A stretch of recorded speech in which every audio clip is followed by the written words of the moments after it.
And so, like, thinking about like migration in Judaism, I went way back to the beginning, to the Garden of Eden, because that's so, what I think I can understand is that all migration, from a Jewish perspective, is either leaving or going back to the Garden of Eden, or it's either leaving or going back to the Promised Land, which is also compared to the Garden of Eden. So really, in some sense, it's about, are we going to or from the Garden of Eden, or to and from the Promised Land? So the beginning is with Adam and Eve. So after they eat the fruit and their understanding changes, they are sent out. So in source 1, so the eternal God sent him, meaning Adam, from the Garden of Eden to work the earth from which he was taken. God drove the human out and stationed east of the Eden garden the cherubim and the fiery ever-turning sword to guard the path to the tree of life. So there's this sending forth. So the first migration, essentially, is a path that can never be retraced. You can't go back. So in some sense, all migrations are one way, and you can't really ever fully go back. Or to go back would require a huge change of something. But that is the first migration.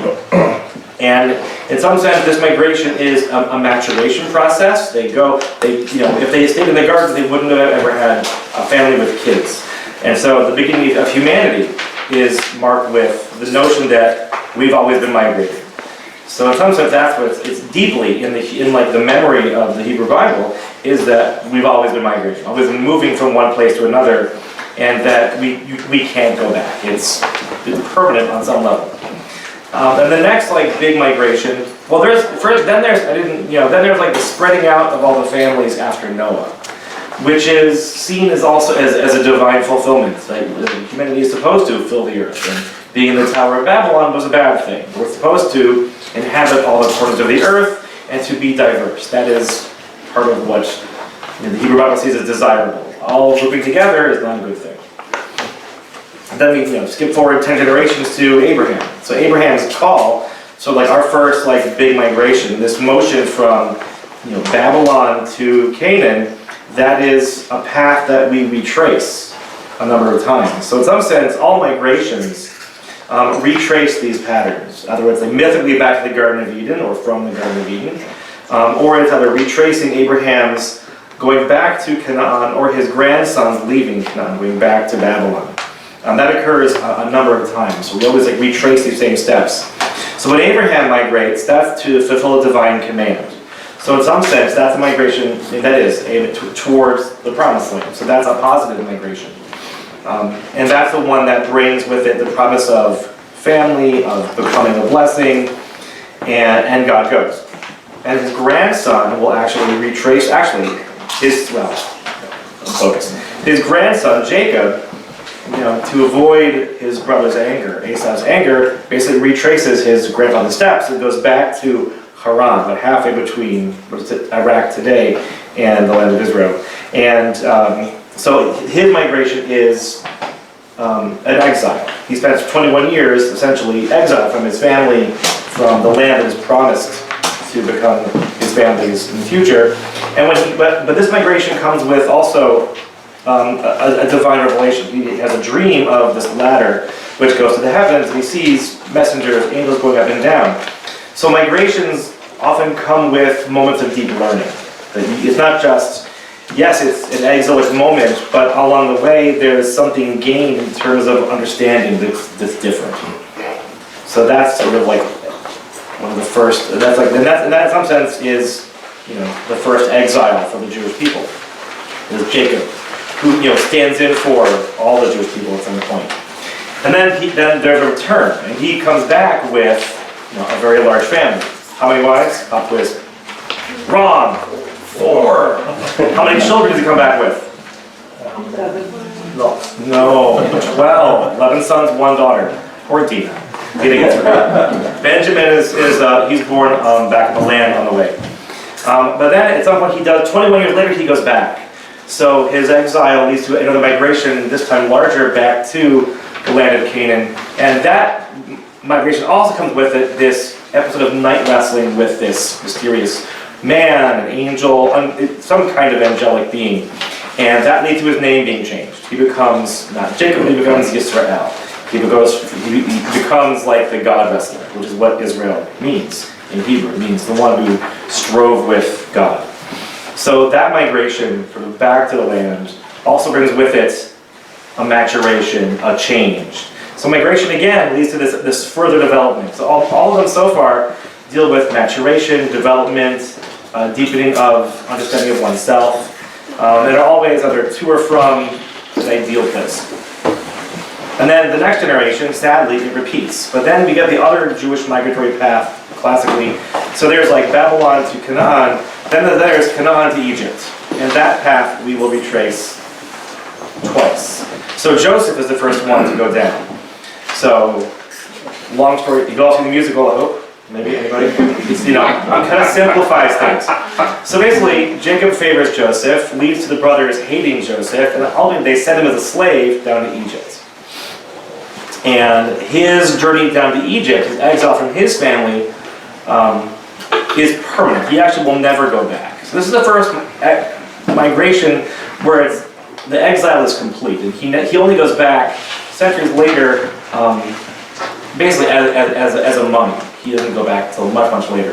And Jacob will be buried back as well. But that migration down, Joseph says, come, because there's a 5-year famine, and so Joseph brings them down, 7-year famine. They're in year 2, 5 more to go. Joseph brings them down to avoid the famine temporarily. 400 years later, they will go back. But it's that's the first lengthy exile. You will dwell here in the region of Goshen, where you will be near me, meaning Joseph, you and your children and your grandchildren, your flocks and herds, and all that is yours. So everybody. It's the first complete national migration / exile from the Promised Land into Egypt. And then that will end centuries later, in source 6. This is a piece from the Song of the Sea in Exodus 15. So after they do cross over the Sea of Reeds, and I'll say this migration from Egypt into the Sinai Peninsula is compared to a birth image. Passing through walls of water, it is a birth image. So now this migration has with it, and then after they cross the Song of the Sea, there's a song that is sung in Exodus 15. This is a piece of the end, which looks not only to the leaving, but also to the return to like a sanctuary far in the future. Terror and dread descend upon them, meaning the Egyptians. Through the might of your arm, they are still as stone, until your people cross over, O Eternal One, until your people cross whom you have acquired. You will bring them and plant them in your own mountain, the place you made to dwell in, Eternal One, the sanctuary, Eternal One, which your hands established. So even though they're leaving Egypt, they're already heading towards the Promised Land. So that it's a 40-year migration. It takes a long time to get places. They're often kind of slow. So that one is also moving from slavery to the Promised Land, but through this double birth image, because when they actually cross the Jordan River under Joshua, there's another birth image. They pass through the Jordan River, smaller version, but it's also the water is sort of split, and they walk through the Jordan River into the land of Canaan. And so Joshua takes them, back into that last step of that 40-year migration into the Promised Land. And then that's all well and good for a few centuries. So centuries later, so now we have the Babylonian period, where Babylonia is like the rising world power threatening Assyria, and long political story short, the north gets exiled by the Assyrian Empire, and the south of Israel, Judah, gets exiled by the Babylonian Empire. And they retrace the steps that Abraham retraced. So it's that migration again. So here is Jacob's exile, but now it's the entire nation, sort of like reliving their ancestors' pattern. So here's clearly like a major national exile. But like Abraham, who went back, and like Jacob, there's also a return. So then this migration back. So under King Cyrus of Persia, who conquers Babylon, there's an edict that the Jews who want to go back to the land of Israel can do so. And there is a return in verse 9 of this return to the land and being able to build, again, this sanctuary. And what's interesting about the idea of the sanctuary is the temple in Jerusalem that stood there built by Solomon, stood for many centuries, rebuilt under Ezra and Nehemiah, stood till the year 70. That is often compared to like a Garden of Eden. So in some sense, that sanctuary comes to mythically represent the Garden of Eden. So in some ways, the Promised Land is sort of like a mythical, Israel-specific version of the Garden of Eden. So, thinking about the Jewish migration, since then, so every time Jews were forced to migrate, the question always is this to or from? Are we going to or from the Garden of Eden? To or from the Promised Land? So in every exile in Europe, where they were kicked out those are always like parts of the longer from the Promised Land, never towards. The only time they began to move towards the Promised Land was in like the 1880s, when there began to arise a possibility of a reestablishment of a settlement in the land of Israel, then called Palestine. So that made a shift. So then you get in the past couple centuries, migrations back towards the land of Israel, and also then you get towards the U.S. And that's interesting. So is the U.S. towards the Promised Land or not? And interestingly, at some point, migration to the U.S. becomes a second Promised Land. It was called the Golden Medina, or like the Golden Country, where you would basically people were paid with gold. So in some sense, and that leads to a huge division in the Jewish people as to what is the value of not living in the land of Israel, like living in the diaspora. And Jews living in the land of Israel, especially in 48 after the state was established, some people viewed the diaspora as worthless. Like, we are always leaving that space, always moving towards here. Why are you staying there? You don't have to. Where people, Jews in the U.S. felt very at home. So in some parts of the Jewish world even abandoned the notion of exile. Sort of like migration is done. We are home, and that has changed over the decades as well. So it's a very interesting situation right now where the diaspora is very clearly established in the U.S. and in several countries. Other countries, it's a little more unstable, and you often hear rhetoric from the Prime Minister of Israel sort of like saying, people should be coming back here. The Jews of France in particular were sort of like, urged to migrate back. And some did, there was an increase, but many did not, and they're still sort of on hold. So migration is still happening in the Jewish world. It's happening, and what it means depends on one's point of view as to if we're actually, at home or not. So that's like a thumbnail sketch of sort of like some of the issues.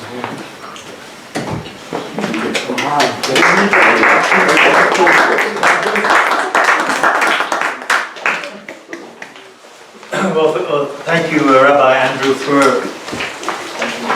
a great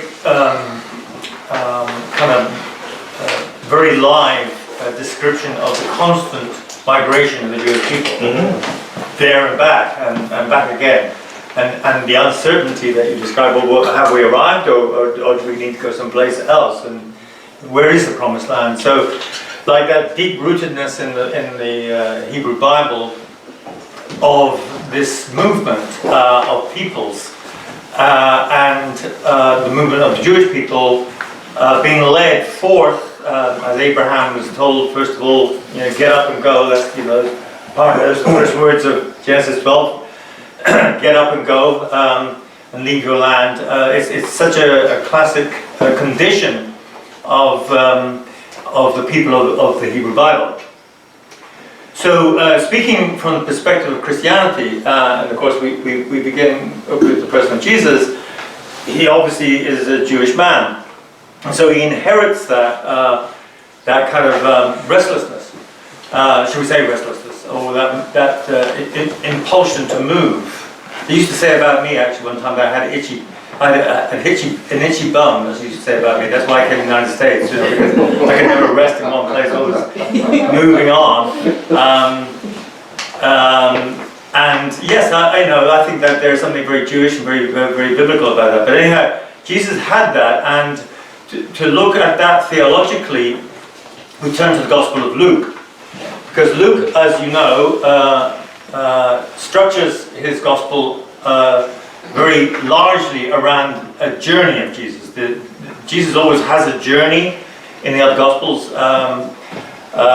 from Galilee to Jerusalem, but Luke has that journey last for almost half the Gospel, and so there's this great sense of movement in Luke's Gospel, which is then repeated in the Acts of the Apostles, because then there's this guy Paul. He's going on these crazy journeys all over all over Europe, and he has definitely got an itchy bum. He never stops. He must have walked 20,000, 30,000 miles. That guy, if you know, read the account, is accurate. But anyhow, turning to Jesus, Jesus left Galilee and set his face towards Jerusalem. Why? Well, according to the scriptures, according to the gospel, is because it wasn't right for, in his words, it wasn't right for a prophet to die outside of Jerusalem. Now, it's a little strange thing to say because not all that many prophets did die in Jerusalem. I think one or two, you have to calculate who they were and how it happened. But he definitely had the sense that he had to go to Jerusalem to die. And thereby hangs his tale. Because then you say, well, why does he have to die? And I actually came to the United States to write about that. My original thesis, my thesis in the Department of Religion was on the theory of atonement, which is, you know, why Christ had to die. And there's been a big, and so this is kind of like information, this is kind of hot off the press for those who don't know. There is a huge shift going on today, a very, very significant kind of tectonic religious shift going on in the Christian understanding of why Jesus had to die. I won't go into the past reckonings, it takes too long, it's too boring, and it's depressing.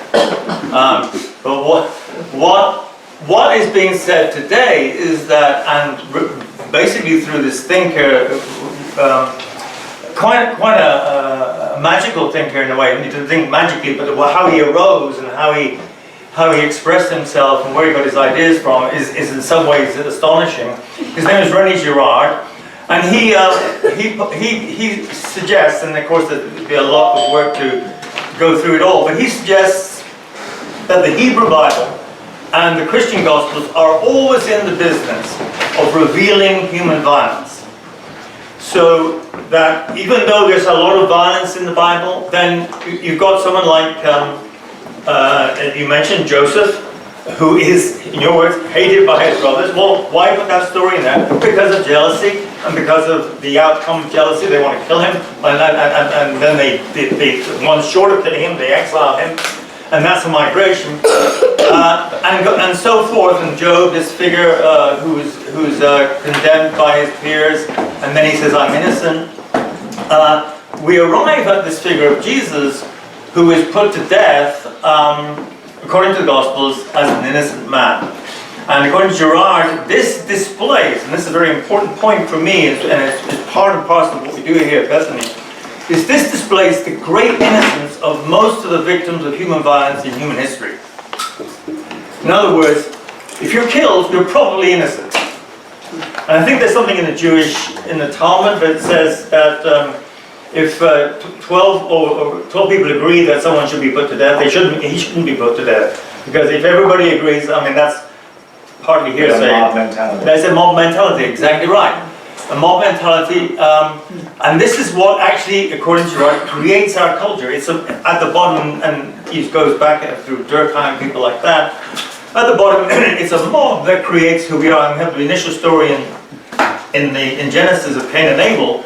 Cain kills Abel, his brother, and goes on to found the first city. Well, is that there by accident, or is there something revelatory about our human condition being said? So Jesus goes on this journey to Jerusalem, gets killed, in order to display the way in which we put together our humanity through violence, and in order to reveal an alternative, which is his forgiveness and non-retaliation, his non-violence. Now that itself is actually a massive journey. And I would suggest, at least from the Christian perspective, that is the journey that's going on all the time. It's a journey out of one way of being human into another way of being human. And that's, of course, if you're a refugee, you have no choice. You have to run if you're going to get killed, or everything's going to be taken from you. But you have to start again. You have to find another way of doing what you've been doing before. Now, if you decide voluntarily to move because you think, well, I'm unhappy with the way things are, I'm unhappy with my life, I need to move, I need to come to the United States, I need to find, the golden dream of the United States. And that's part of the mythology of the United States as well, everything can start here new, and that's a deeply biblical Christian thing. Partly, I think, why Jewish people here. Anyhow, if you go on this journey, this interior journey, this kind of migration within, which also very often is accompanied by or prompted by or spurred by an external migration, a physical migration from one place to the other, then you're in the business of human change. You're in the business of making something new in the world. And that's why I think we've come together, really, because all these religions, the biblical religions, all have that in common. And so the great migration that I would suggest comes out of the Christian tradition is this internal or relational, anthropological migration from one condition of humanity to another, which is actually from a violent condition of humanity to a non-violent. And I'm just going to wrap up here with a quotation from Gandhi, who of course wasn't Christian, which is very interesting. He perhaps understood Christianity, or some of the essence of the Bible, better than Christians, because of their medieval traditions that had loaded this false concept, I think, of why Christ had to die on them. And he says, to befriend the one who regards himself as your enemy, to befriend the one who regards himself as your enemy, is the quintessence of religion. To befriend someone who thinks you are his enemy is the quintessence of religion. Everything else is mere business. That's what he said. Or I would suggest is idolatry. In other words, it's false religion. Thank you.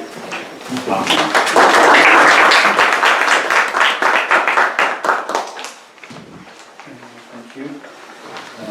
Rabbi. And Reverend. Yeah, well, not really, but anyway.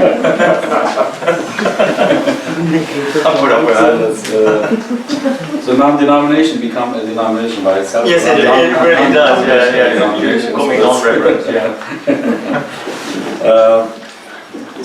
The term migration is called in Quran. The Quranic word is hijrah. And it is very important part, not really a belief, but the Muslim life. So when believers in Islam say hijrah, they really mean one thing, which is the migration, the hijrah of Prophet Muhammad, peace be upon him, and his followers and his friends to the city of Yathrib, at the time called Yathrib, and now it is called Medina. And it is where his grave is right now.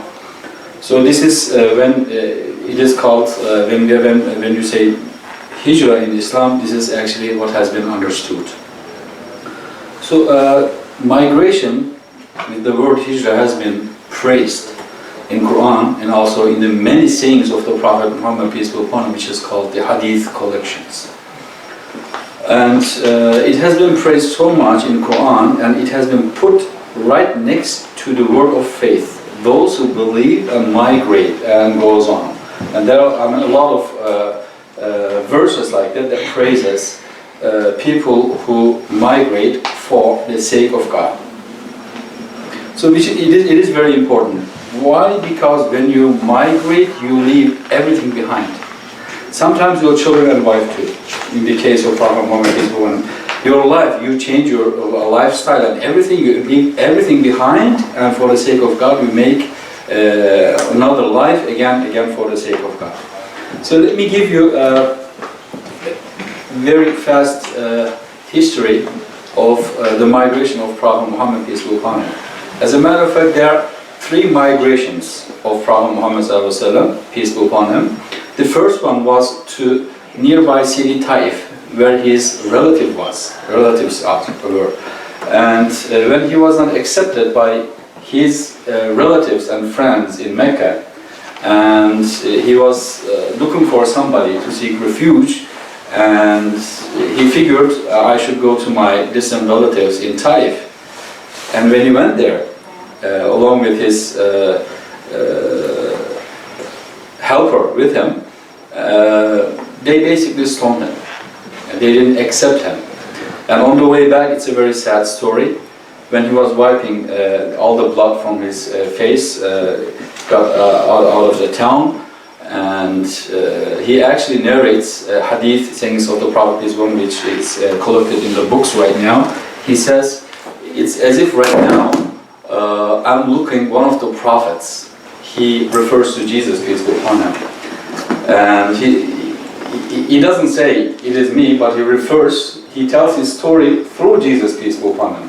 He said he went to a town and people stoned him, and while he was wiping away the blood from his face, he was making a prayer, a dua or supplication. Oh God, forgive them, for they do not know. So he was doing the same, and the tradition says Angel Gabriel came down and suggested, if you want, I can put this mountain and put on them, so that's basically punish them. And he said no. Drop a So that's a drop a mountain on them. So they basically said no. That was the first migration of Prophet Muhammad, peace be upon him. The second migration he didn't actually attend, but he actually encouraged people to go because of the hard, really tough pressure. Around 100 or 120 people migrated to today's Ethiopia. And the interesting thing is, Ethiopia is a Christian country, and they were invited by the Christian king to seek refuge from what they have been experiencing in Mecca. This is actually the actual real migration of Muslims over there, and some stood over there and some came back. And the third migration is very significant, which is the migration, what we understand when we say migration. It took place in 622. And interestingly enough, it is the time of the Muslim calendar, when the Muslim calendar starts. Muslim calendar starts with the migration, which is very significant in Islamic history. Because it is a kind of, you choose your faith, or your family, or your home, or your background, everything, or your faith. So that's, you are in between. So which is very significant. So that's why there are a lot of hadith things of the Prophet is one. There are a lot of verses that encourage people. Those who do migrate, those who do believe, they always come together. And pressure is one of the reasons for Muslims. The jurisprudence of Islam say, if people have, doesn't matter if it's a Muslim country or non-Muslim country, traditionally it is believed if Muslims are living in a, they say Dar al-Kufr, meaning that in a non-Muslim community and are having a hard time to practice their religion, so they are basically encouraged to migrate. But in this case, sometimes it doesn't have to be a non-Muslim country. So look at the Muslim countries right now. Like maybe like 15 years ago, for example, we have sisters over here with head cover. In Turkey, in my home country, they did not allow to go to universities, for example, with their head covers. So there are a lot of people migrated because of that to other cities to be able to practice what they believe. So basically pressure. So pressure, religious freedom, and sometimes economical reasons can be a reason for migration too. But when we look at the core reason in Islam, it is for the pleasure of God. There is a saying of the Prophet, peace be upon him. He says, whatever you do, you get reward according to your intention. Whatever you intend, that is going to be it. And he gives an example of a man migrates because he's in love with a woman, and the woman that he loved migrated, and he went after her. And he is the migrant of a woman, not a migrant of God. So that's and it has to move for the sake of God, to be representative of God wherever he or she goes. That is very significant. And I mentioned about the sacrifice. There is another verse in Quran. It says you are not a real believer unless you are ready to sacrifice everything you have for the sake of God. So that migration plays exactly that role. So somebody came and asked Prophet Muhammad about hijrah, meaning about the migration, and he said, migration is over for his time. Obviously, there are a lot of interpretations, it's over or not. It is still an ongoing conversation between the ulama, between the scholars right now. But he says, La hijrata ba'da al-fath. after the conquest of Mecca, there is no hijrah, there is no migration. There is only وَلَكِنْ جِهَادٌ وَنِيَّةٌ there is only struggle for the sake of God and the intention for the sake of God. The actual hijrah is, it's over because, everywhere is safe, so there is no need to make the hijrah. So therefore, the intention is very important. So it's in order to be a migration, for example, if you go for economical reason, make a lot of money, that is not really considered as a migration. It has to be for the sake of God, to seek the pleasure of God. And how are you going to seek the pleasure of God? Look at what's going on around the world. To be a representative, a real representative of Islam is very important all over. Where, it has been where people are getting their information second-hand or third-hand, where they do not have the first-hand experience like we have right now. I think it is very important. If you do have this kind of intention, you are considered as muhajir, meaning that migrant. And there is another element of hijrah, of migration in Islam. It is as valuable as the muhajir, as the migrants, which is those who are hosting them. Let's say, our ancestors came here like how many centuries ago, and we are still celebrating the spirit of it. We call it Thanksgiving. And somebody helped us. Those who got pressured because of their religions, because they are different in Europe, so they had to migrate to seek freedom of religion here in the United States. And when they encountered the Native Americans, they didn't ask for their religion. They didn't ask who they were. They were basically human, and they helped and they shared what they have, and we try to keep still alive this. It is very interesting in the Thanksgiving spirit days nowadays, and we are again discussing whether or not accepting other migrants. So it is the Thanksgiving spirit. So all of us, as a matter of fact, we are migrants of God. And the other element I was talking about are called Ansar, those who host them, like the Native Americans, like all Americans today, like people in Turkey, like they're accepting almost 3 million right now, refugees, almost close to that. That's unofficial. Official is 1.8 or something, but I can bet it is almost 3 million people. The hosts are blessed as well. Not only the migrants, those who open their houses. There are actually verses that tells a story, meaning they choose others over themselves, even though they are in need themselves. This is the basic translation, and that one has a story. Talha ibn Ubaydullah, when Prophet Muhammad, peace be upon him, somebody came, very, very poor gentleman, did not eat for days, and he said, "Can somebody host him? Can somebody help him, take him to his home?" And Talha said, I can do that. And he's a poor man himself. He has children and wife, only good enough. He has only food for one meal, and maybe for one person. So he barely makes living.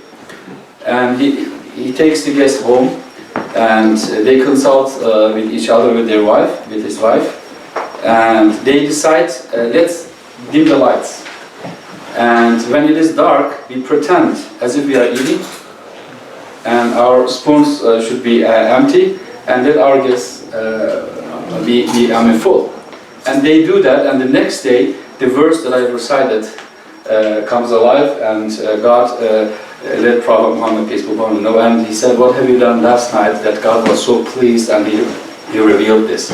So that has been praised as well. So that's when one of the first things that Prophet Muhammad, peace be upon him, did when he migrated to Medina from Mecca, he declared brotherhood. He basically matched person to person, family to family, and they became basically brothers and sisters. And the Ansar, those who are hosting, they were ready to share everything in help with them. And when the time came, after a couple of years, and they were ready to separate themselves and take care of themselves, all of them cried, "We don't want you to go." So it's so crazy. And one of them said, as you know, polygamy was practiced in the whole Middle East as well as in the Arabian, also in the Islamic tradition. One of them came and said, I have 2 wives and your wife is not there. If you want, I can just make sure that I can just, you can marry her. Okay. That was amazing. So and Prophet Muhammad said, no, you can't do that. So that's what I mean. That was the brotherhood over there. So that they were and friendship over there that they were practicing that. So that was amazing. So the Ansar part, the helper part, has been praised too, and that is why in the history the Muslim lands received a lot of migration, a lot of migrants. And I'm just going to give one example from the time of the Ottoman Empire, from the Jewish community, when they had a struggle, as you know, in Spain, and they still have some Jewish community living in Turkey, invited by the Ottoman Empire because of Ansarhu, because of that thing, because it is greatly appreciated and praised by God. So it has been practiced by intention through by the Sahaba, by the friends of Prophet, peace be upon him, after his death. Like tradition says, when Prophet Muhammad, peace be upon him, died, there were approximately, the number changes between 120,000 to 150,000 Muslims. When he died, he had that much followers. At his last ceremony, listening to him. But when you go to Medina right now, the city of Medina, they have only, at most, 10,000 graveyards of the friends of Prophet Muhammad, peace be upon him. Where did the 100,000 go?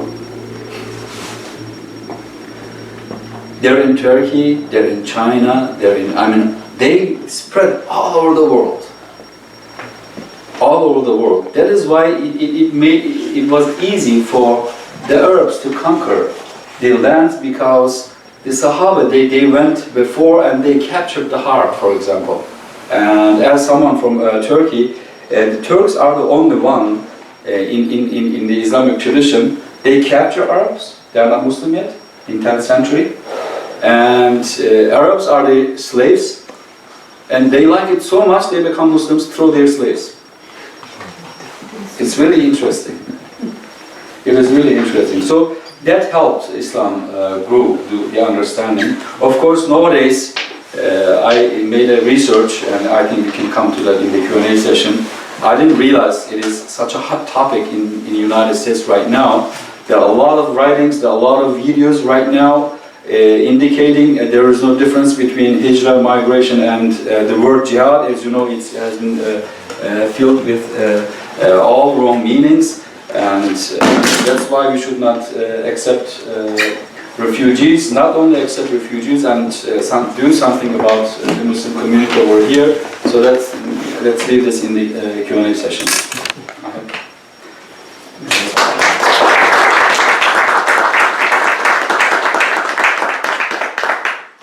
So you can start the Q&A session. I guess any questions to any of our speakers for tonight? Anyone want to ask?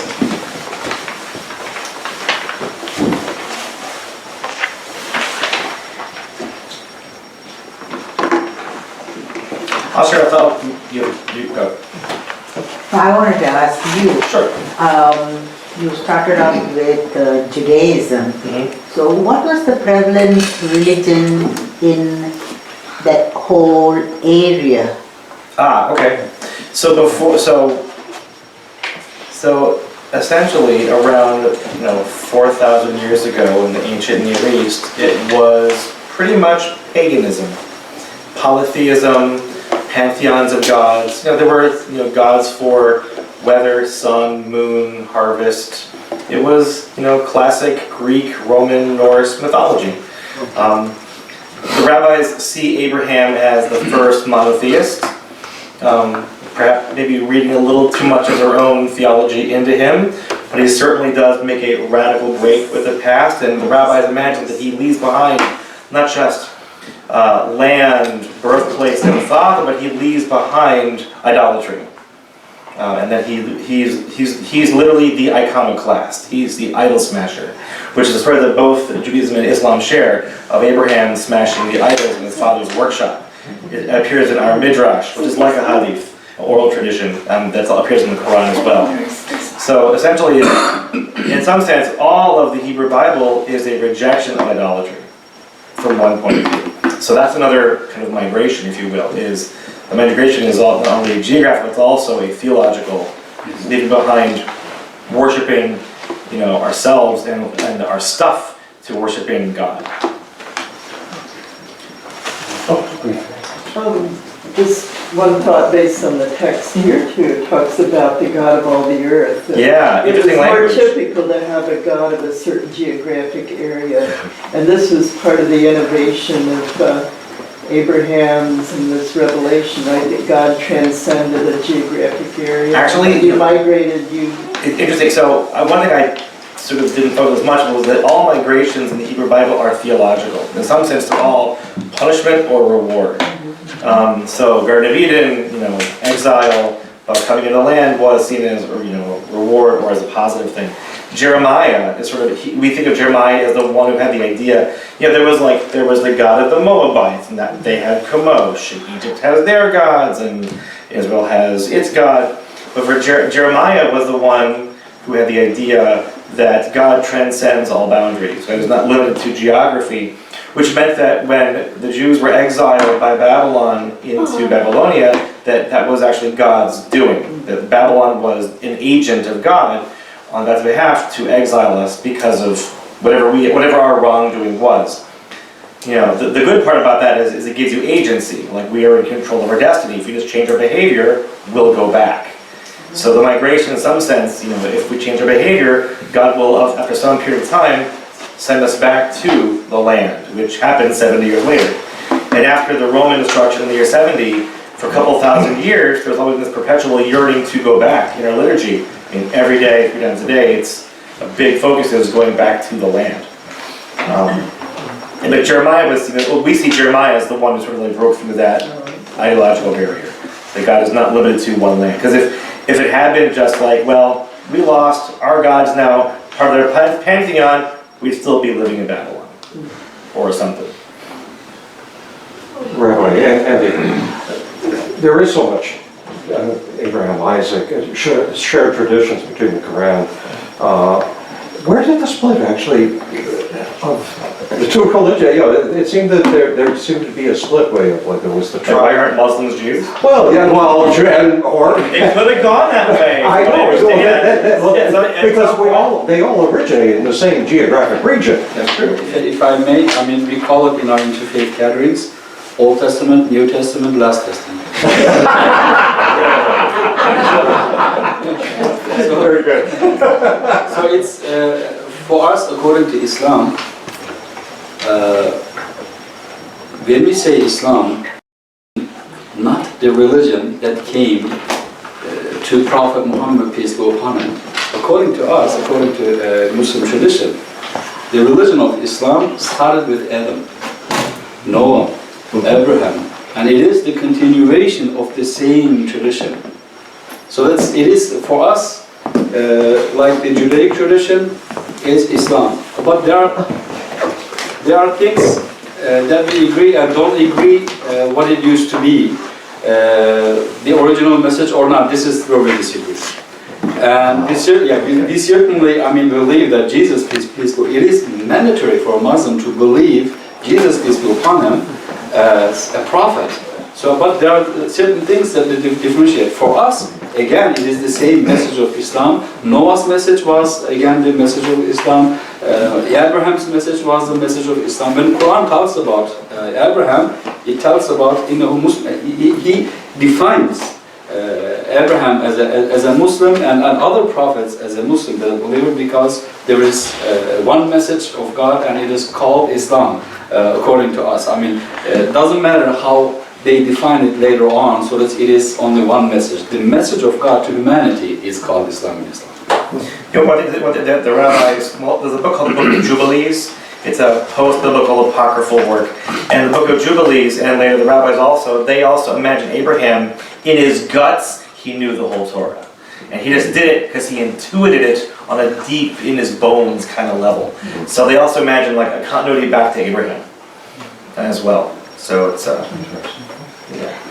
Yeah, I have a question for Tony. Would you please explain about the migration of disciples with more details a little bit? Migration of the disciples. Yes, In terms of what I was saying earlier. exactly. Well, I think there are a lot of similarities between what Abraham was saying in terms of the kind of brotherhood that Muhammad, peace be upon him, enjoined for his followers with basically strangers in Medina, or Mecca, Medina was it. But in the early days of Christianity, in the first decades and the first century of Christianity, this kind of gospel, this message goes out from Jerusalem, from that area, from Judea, and it enjoins the same thing very powerfully, that there is another family that you can be part of, which actually supersedes your biological family. So Christians began calling each other brothers and sisters, which was, I think, the first recorded time that happened. A stranger who was not part of your family, not part of your race, not part of your culture, a totally different other figure, and you embrace this person as a brother or sister. Now that's a migration.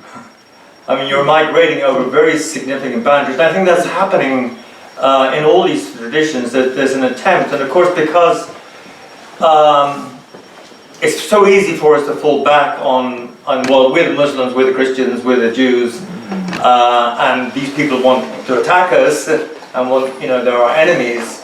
That therefore, that no longer applies. That migration, that other migration toward the other, no longer applies. But the essence at the heart of this biblical religion, I would say, is to migrate toward the other, who's other, who really is other, which includes your enemy. Now it's a hard call. It's a hard thing, and I don't claim that I do it. I like the idea a lot, and I want to follow that way as much as I can. But I think that when we hear that, when a human being hears that and discovers that, partly Malcolm X, when he came back from Mecca, he changed because he recognized that there was something going on in Islam which he didn't know up to that point, that he was a brother to all these people from all over the world, and that changed his heart, at least as far as I know from the story. And that is classic, that for the message of Jesus, that you eat and drink with the sinner who is the other, who doesn't behave like you, who's not proper, who's not official, who's not good, who's not the right kind of person. You migrate over to that person, and you find that person is already a brother or a sister. And that's why interfaith is essential to these messages. Because we're migrating here towards each other.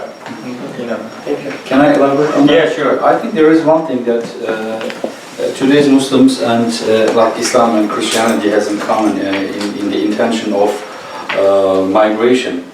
To me, the essence of migration in the disciples' migration, and also the friends of Prophet Muhammad, peace be upon him, which we call Sahaba, migrate to all over the world. There are literally hundreds of graveyards in China, for example. How did they get there? I mean, it's amazing all over, and they even say in Australia. I don't know how they did and how they get there. Even to the United States before it's it's amazing. I mean, it takes a lifetime, so it's amazing. But they did. It's amazing. I think the core belief was they believed. I think calling what they had, belief is not enough. As someone who studied psychology of religion a little bit, Carl Jung is the founder, the father of psychology of religion. Somebody asked him, do you believe in God? He said, no, I don't believe in God. I know God.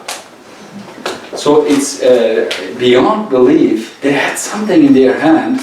It's not only belief, they know. It is beautiful and it is wonderful. It's like a precious treasure and they have to share. And it's not nice to share. I mean, if your neighbor is needy and you have everything, then that would be very rude.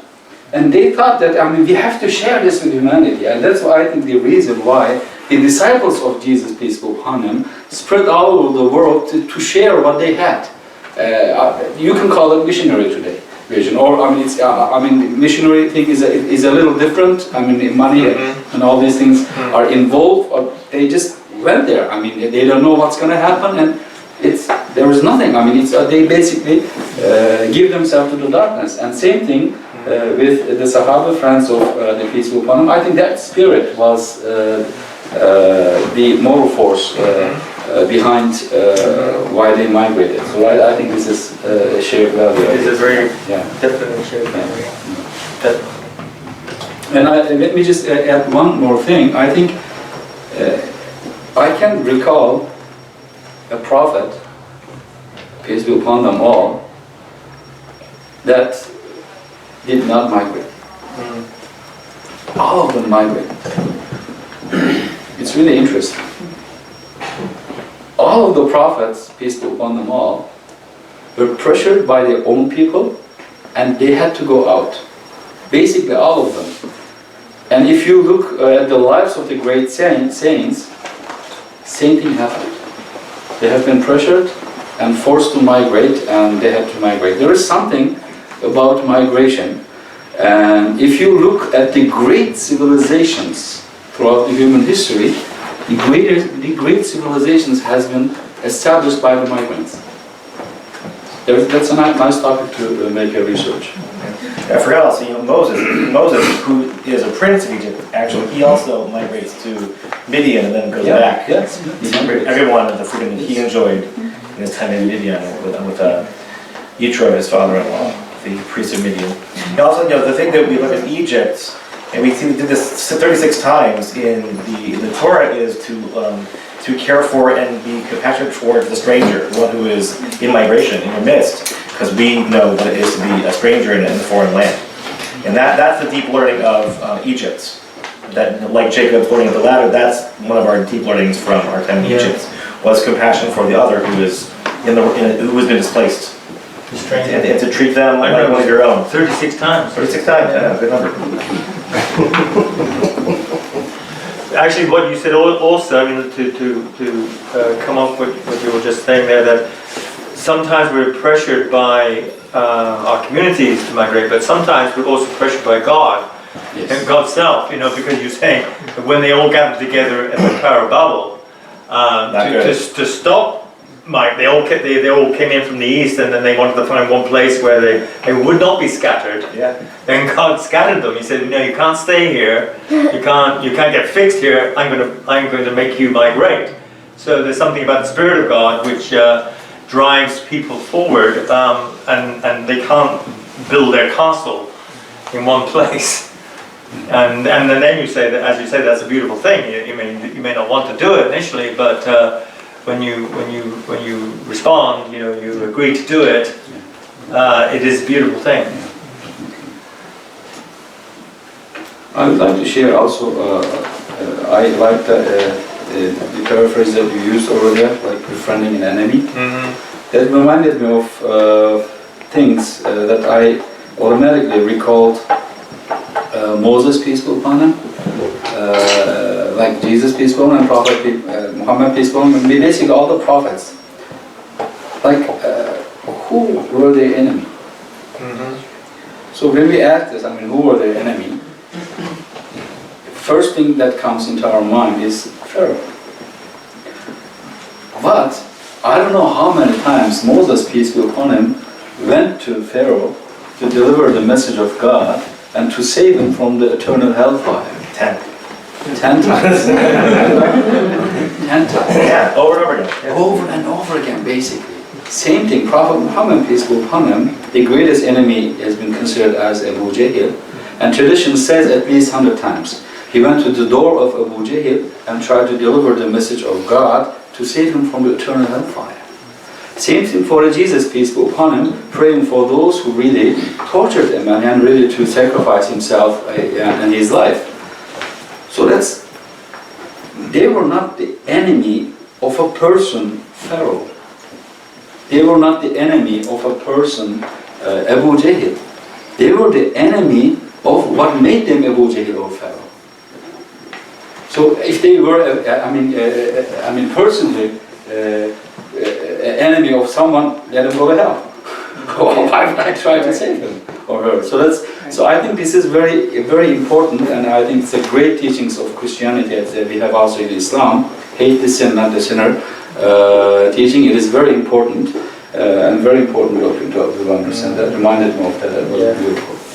You know what, just riffing off of that, so the middle verse of the entire books of Moses is love your neighbor as yourself. It's actually right in the middle. It's actually like the middle verse of Leviticus. It's right smack there, yeah. To love your neighbor as yourself, that means you have to love yourself, which means your entire self, which means even your evil inclination, which is actually the real enemy, which is like, my gosh. The rabbis have been saying, a rabbi named Ben Zoma says, who is a mighty warrior? And it says, the one who conquers. And immediately when you see the word kovesh, conquer, the mind goes to, in some ways, Joshua, who conquers their own evil inclination. Like that's a real warrior. That is much harder than doing anything in military conquest. To actually master your own inner drives, that's to make your enemy your friend too. It's to make that inner drive, work for you, and to turn those drives to serve God, to make them submit to like the greater good. Conquer your enemy within. Conqueror is not the one who conquers a land, or a wrestler is not the one who defeats the opponent. A wrestler is the one who defeats his own evil soul. Yeah, that's the sayings of the that we have that we share that thinking very deeply. Yeah. I mean, the rabbinic period is, sadly, the Talmud ends right as Muhammad appears. Yeah. We have like later teachings about Islam, but like the Talmud only deals really with Christianity, not in very favorable terms. Sorry, it was a rough few centuries. It was a rough few centuries. The Middle Ages, it got better. After the Crusades, it took a while. It was a rough few centuries. Would you like to connect that to jihad? Yeah, sure. The conquering and wrestling. Yes. Conquering and wrestling. Yeah. So let me talk a little bit for those who did not hear about the word jihad. The word jihad comes from the root jahada in Arabic. It literally means, you can open up the dictionary, and you cannot find in any dictionary that writes holy war. It doesn't mean that. That's not the word. That's not what it means. It means struggle through. Yes. And there are types of jihad in Islam. For example, let me just give you the example that everybody gives. When Prophet Muhammad, peace be upon him, was coming from one of the big battles, on the way back, he said, "We are coming from a little jihad and going to a greater jihad." And they said, "What? Little jihad? People died, and that was a battle." And he said, "Yeah, that was a little jihad, and the greater jihad is the jihad that you have with your own soul, with your own evil soul, that you struggle." And the jurisprudence of Islam, basically the scholars defined jihad as taking away the obstacles between God and the servant. Whatever the obstacle is, removing the obstacle is considered jihad. It could be sometimes ignorance. And jihad with like writing, reading, that becomes jihad. And sometimes it is something, sometimes it is poverty. Sometimes it is racism, sometimes whatever it is, sometimes it is, and mostly it is our ego or even soul, evil soul, that becomes a veil before our heart, before our eyes, to see the reality. To struggle with that is a jihad. so that's therefore in Islam, for example, it is called ijtihad, meaning that let's say there is like rule of law. There is no rule to put this cup over on the table. It doesn't exist, but we need that rule of law, and you need to make a new law. It is called ijtihad. It comes from the same root, jahad, ijtihad. That is again the same round. There are a lot of things. There are literally 100 types of it, but one of them is, if there is a need, yes, fighting with sword. It is part of it too, but it has a greater meaning than just what has been presented in the media. So that is why in Quran the word jihad has been used constantly, even after great battles. So it has been like underlined, you are going to a greater battle, so that the spirit of this message also is mainly found in the Islamic tradition, written and oral. So that's, I hope that helps. I also have a question that you mentioned about going from the initial Prophet Muhammad's followers from Mecca to Medina, to the new city that becomes the original migration for Islam. And as far as we know that the new land they went there, Medina, and that was Yathrib by then, was not the place they left. Where they went there were a lot of other groups of people. There were Christian tribes and there were Jewish tribes and all these kind of different populations were there. And now when we make a connection right now, that now Muslims are moving Europe, they are moving United States, they are moving different parts of the world, they are moving some other non-Muslim places. So I want to ask that from your knowledge and experience, that how did they behave when they went to the next city? Because now that's one of the biggest questions in media right now. If the Muslims come over here, what they're going to do?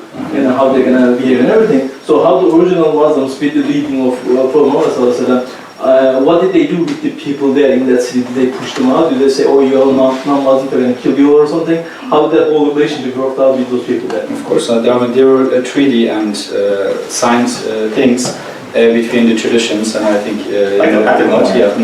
The Pact of Noah, classically. Yeah. Yes, it has been signed. It is called the Treaty of Medina. It's like the first. How can I say? First real agreement to become a city, to be ruled by different traditions. It has been agreed by the Jewish population. There were a little Christian population, and those who do not follow the Abrahamic traditions. Basically, they wrote down their constitution. That was the word that I was looking for. It is one of the earliest constitutions that each tradition, it's not Islamic, it's not Judaic, it's not Christian, but all of them came together and they established a constitution together. How are we going to live peacefully together? So I think that's what made it easier for them to live peacefully. And of course, later on, and there has been struggles, especially with the Jewish community. Those who did not follow the constitution according to, had trouble and had to migrate mostly to today's Iran, I guess. Some of them, and so that's basically they came around a new constitution, which was not Islamic. For example, if a Jew was to be punished, the rabbis were the decision makers according to their religion how it needs to be punished. And if it's a Muslim, according to Muslim tradition, they are to punished. So that was basically it. But the greater fear is when you say that. It sounds wonderful right now when you say. They went to Medina, they made a peaceful living, and it is so similar today. And unfortunately, there are those in the media, especially in the social media right now, saying that migration is a great tradition in Islam. As they migrated to Medina and made it a city of Islam, they are migrating to United States, they are migrating to Europe, So it's like it's becoming their Medina, and eventually they are going to Islamize, and that's their mission. So we should stop them. That's the fear. That's the fear right now. And I think as Muslims, I think our response should be, we should first respect the fear. Because respect the fear of people, because it is legitimate. They do receive information from media. They don't have the first-hand experience. Just imagine if you were in a Muslim land and in the television, they're talking about crazy Christians who kill people, and Christians are coming, what would you do? That's what I tell my people. So you have to understand the fear of people. You have to respect the fear of people. It is understandable. We have a great mission. That's why we are a migrant over here. We have to give them a first-hand experience. I wish that Donald Trump was here. Had the first-hand experience. Yeah, I really believe if he had. Check that out. What did you say? If he had a Muslim friend and had visited, it's really interesting. First-hand information makes a difference. In my master's degree thesis, I searched how knowledge affects the perspective. In my psychology of religion thesis, in specific, it was, since I was in Chicago, how the knowledge of Muslim community about Christianity and about their own religion affects their perspective on Christianity and Christians. So I spoke like maybe with 300 people. I put it into XPSS, and interesting results. And those who do not practice their own religion, who do not pray 5 times a day, and like we call it's Muslim by name only, who do not really practice, who do not know about their religion, are the ones who are aggressive against Christians. Those who did not have a Christian friends, who did not visit a synagogue, a church, and who did not have a first-hand experience of the Christianity, are the enemies of those.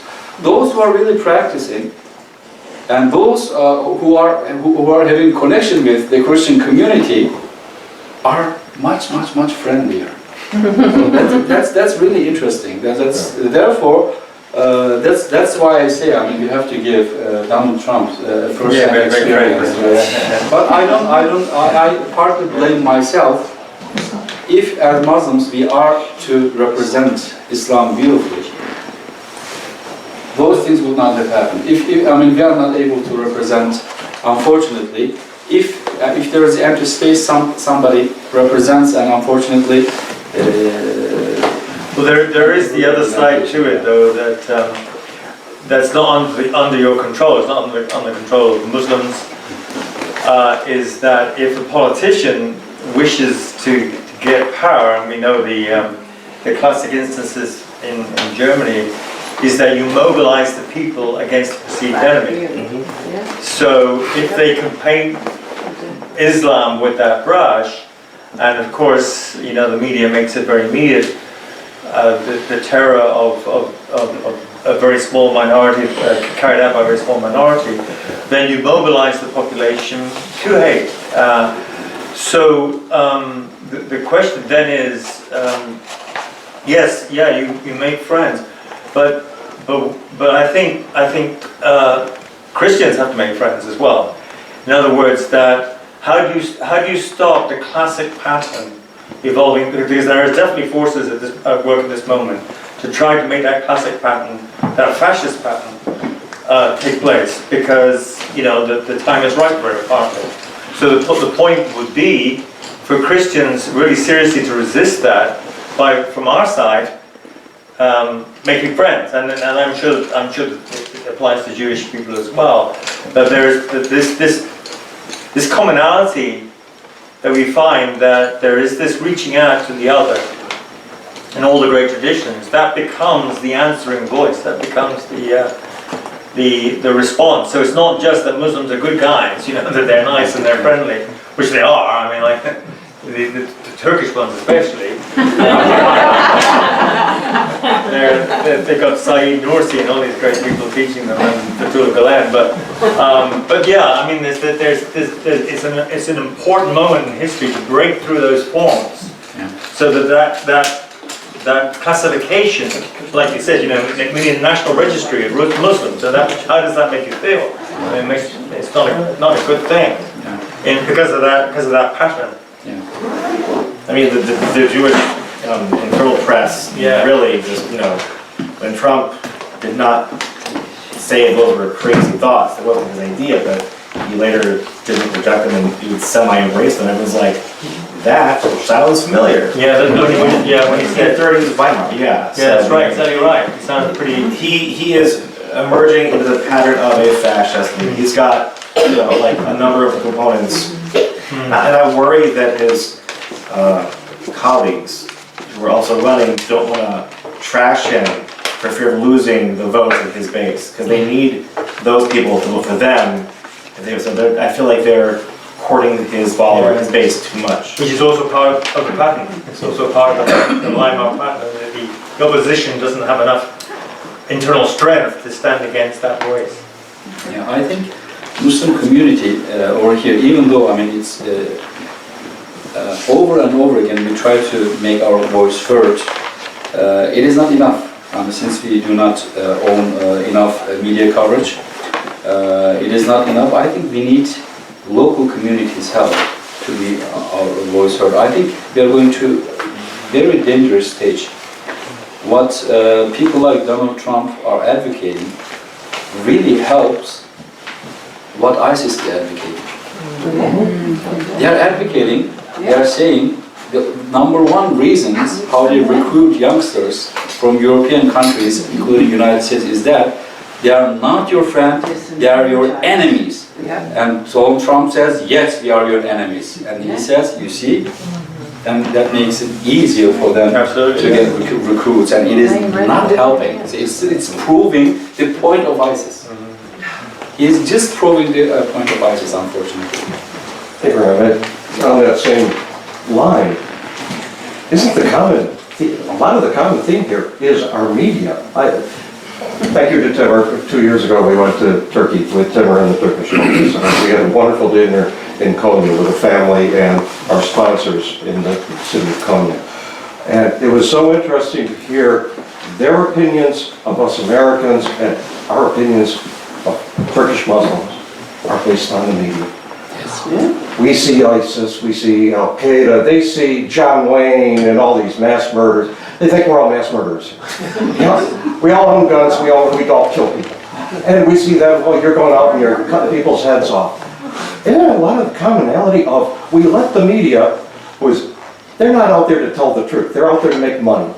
Tell these stories of all, they never show that anything good. They never show the good things that Muslims do in this country. And I see the things Timur does through TCC here in the city. Thank goodness he's gotten a little bit of press with the mayor of Syracuse. Thank goodness for that.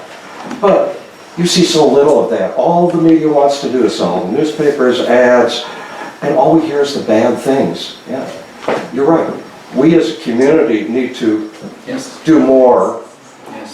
That maybe the media will say, oh, maybe we'll publish that, maybe that'll make some news. Let me give you one project that we initiated as Peace Arms Institute, and it really worked out. Throughout Northeast, we were able to match 1,300 families from different traditions. I matched like Rabbi's family with a Muslim family who do not know really each other but close to each other. And I just matched, they exchange phones and make their own appointments and visit each other, have dinner together, and become friends. 1,300. That's a very good number. Here is a project, for example, that you can do. It looks little. I will come to you. I'm sorry, ma'am. It looks little, but when you look at the missions of the Prophet, peace be upon them all, they, went to people one by one. Like 12 people in his, short lifetime. Jesus, peace be upon him, and Prophet Muhammad, peace be upon him, in his lifetime, one by one. And that's the way to do it. I mean, it's yes, media, yes, it has an effect, but media is right now, unfortunately, giving us nothing more than darkness. But to me, the definition of darkness is the absence of light. If there is light, there is no darkness, it's gone. They both cannot exist together. If we think that there is darkness today, I think as good people, we are not shining. We are not doing really our jobs. So that's part of it. It might be a little, but little light is going to give, I mean, a breakthrough the darkness. We can't be hopeless. Like disciples were like 12 people. Look how many we are here. All the good peoples. And only 4 Syracuse. Absolutely. So I mean that's I mean if you take peace as your mission, and it can be done. I also think that, sorry, go ahead. I want to let people know that we have 2 big sponsors of the refugees coming into our country. In Syracuse, we have 2 big group of people, the Interfaith Works and Catholic Charities. And in one of our meetings, Helen Molina was on the paper today. She said she requested that each one of us befriend a family that's arriving at the airport, and every one of us can communicate with Helen Molina, and she would allocate a family. We can go and meet the family and become their friends, show them the ropes around this place, how to live winter in Syracuse, and slowly. How to survive it. It sounds silly, but yeah. It's not. It's yeah. My family, we just began to connect with 2 young women from Rwanda. Actually, they're actually from Kenya. They've never seen Rwanda. Their family fled the genocide and the killing fields in the group in Kenya. So we've begun to have them over to our house to show them, the area as well. So we're doing that. I mean, I think one family at a time is, a good start. There's so many of them are going to come. Yeah. And so we really need a whole community to accept them, especially, I'm sure they are also reading the media saying, we don't want the people from Syria coming here, they're all terrorists. So they'll be scared of us. Right. They're afraid of our reaction to Right. them. So we have to make the big point. The other point I wanted to request, you are saying that the more educated a person is, they are more accepting of everybody. Yes. Let's go back 400 years ago when the pilgrims were met by the native. None of them would have had PhD. But it was the common sense, the common human feelings that was extended to the pilgrims. And they lived, and what happened to the generosity, we shall not talk about. But it's not only education, it is some inner sense that it seems like instead of evolving, people are losing it and becoming cocooned into their own mindset. And that is a very frightening thought. So I'm sorry. If the Native Americans knew what was going to happen long term, Yeah, right. maybe they would have been told. So when I say education, I mean education in 2 ways. Obviously, they are not education the way we know, but they are very well educated in their own tradition. And they knew their own tradition and they act accordingly. So education, so that's in June, I'm organizing an interfaith conference, and when we are done, I will invite you all. You are more than welcome in UM. And it is about interfaith education in prevention conflict and peace building. And I think this is one of the things that is missing. We can put like a little bit like interfaith education in our curriculum, school curriculums, so that children can know and have the first-hand experience, because next to them sitting a Muslim, a Hindu, a Buddhist, but they don't even realize before they come to a certain age. And I think that is going to help a lot. And when they have a first-hand experience of the other, by education and experience, things that will come outside is not going to affect. I always give an example. I have two sons, 7 years old, 5 years old. My 7 years old, I mean, he has. I'm so pleased. I'm so pleased that we are in United States and especially in New York because it's so diverse.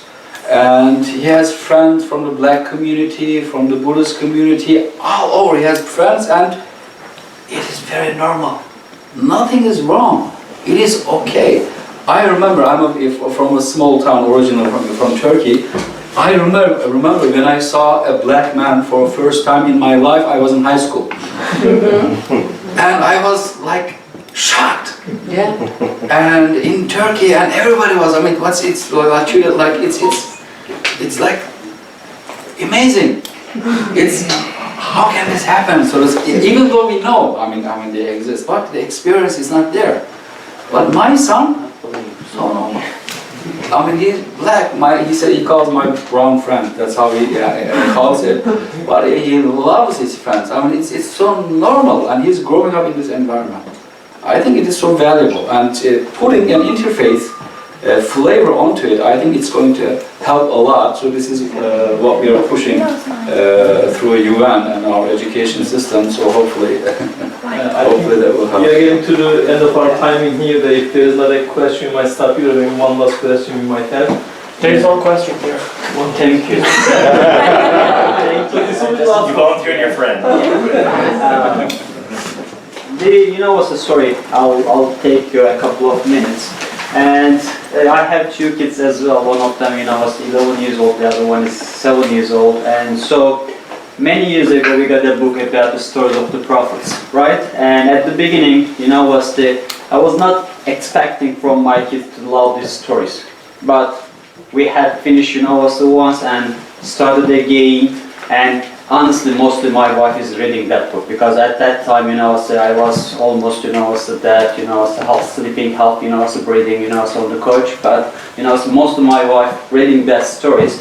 And last week, okay, I was, I didn't sleep, and so I got a, chance. Maybe, it was given to me this mission by my wife, and I read the book. And it was, was a section of Abraham, right?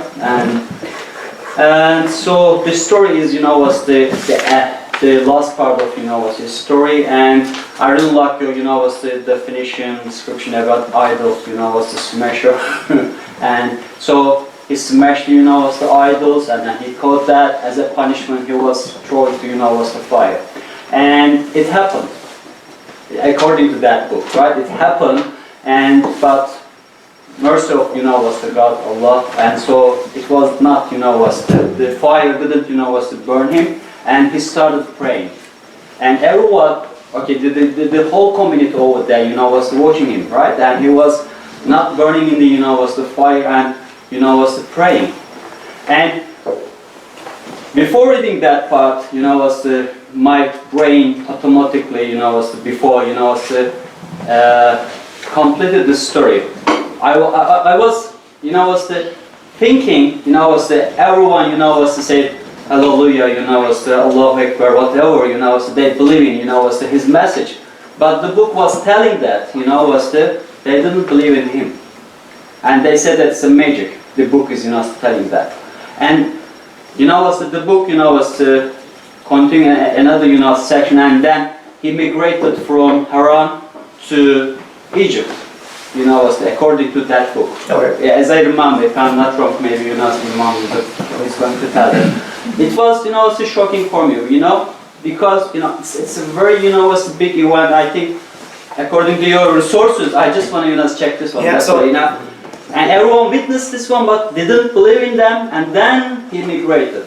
Right, so so I think we both share this story. Yeah. I think is it a hadith or is it in the Quran? It's in the Quran. So we have it in the Midrash, which is our oral traditions. So Abraham, who lived in Ur, then moved to Haran, his father owns an idol shop. This is like classic. And then, his dad goes to work, locks the store kid. He smashes all the idols, puts the club in the biggest one's hand. Yeah, yeah. Dad comes home. What'd you do? Oh, the big one did it. That's ridiculous. Why do you sell them?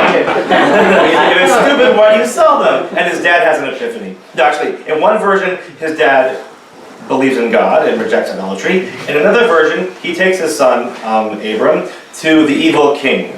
We call him Nimrod. Who's the evil king? Nimrod. Who's Nimrod? He's like Lex Luthor to Abraham, Superman. There's a lot that they borrow from these legends for Superman. It's actually very similar. They try to kill Abraham. The knife shatters like it's made of steel. There's a lot of interesting traditions that are very. Superman is based on Abraham in many ways. He almost kills a child right his birth, saving. So Nimrod throws Abraham into this furnace. And there's a few versions. One, it turns into flowers and grass, or he's saved from the fiery furnace, and he's then rescued, and then he leaves with his father. His father leaves with him at that point in all versions. So yeah, and then he migrates to Canaan, and then Egypt in the back, and then. But the Midrash also says that they acquire followers in Haran, and they actually move with I don't know how many, but they've got people who are on board with their emerging monotheism, such as it was. That's in the rabbinic imagination, that they had followers beyond family. It was brothers and sisters, and everybody who chooses Judaism is called son of Abraham and Sarah. So they're all sort of under those wings if one chooses Judaism. So yeah, it's not well known. How many of you like Star Wars? Seriously? No, this is the point. So the end of Return of the Jedi, it's the exact same story. Really, seriously. Lucas shows it's the father takes the son to the evil king who tries to kill him, but the father has a moment of goodness and kills the king, and then he's redeemed. It's the exact same story, told in a science fiction setting. So that motif of the dark father taking the son who's enlightened. Luke means light, Darth means dark. To the evil king is it recurs a lot in a lot of literatures as well. So that's like the contemporary version in the Star Wars setting, but it's the exact same story. So it appears there too in the American oral tradition. We share lastly